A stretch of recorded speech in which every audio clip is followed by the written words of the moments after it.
তুমি দেখবে হাজার হাজার মানুষের ভেতরে না এই প্রবলেমটা আছে। আমি জেনে গেছি ও সাপ, তারপরেও আমি মায়াটা কাটিয়ে উঠতে পারছি না, তারপরেও আমি ওকে ছেড়ে যেতে পারছি না। তাহলে তুমি বলো, ওই সাপের কাছ থেকে তুমি বিষ ছাড়া কি পাবে? আখেরে তো বিষেই পাবে। তাই যখন তুমি জেনে গেছো সে সাপ, তারপরে তুমি থেমে যাচ্ছ না কেন? কেন নিজেকে সংযত করতে পারছো না?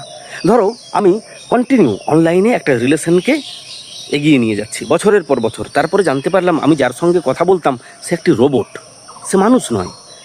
সে আমার পয়সাপাতি, আমার ব্যাংক ব্যালেন্স, আমার স্থাবর অস্থাবর সম্পত্তি সমস্ত কিছু হাতিয়ে নেওয়ার জন্য বসেছিল, অন্য কারো দ্বারা পরিচালিত হচ্ছিল।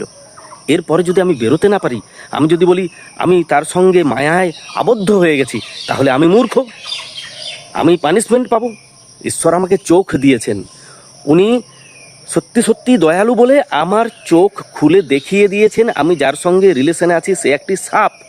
তারপরেও যদি আমি তার সঙ্গ ছাড়তে না পারি, তাহলে এই রঙ্গমঞ্চে আমার পরিণতি কি হবে তুমি তো বুঝতেই পারছো।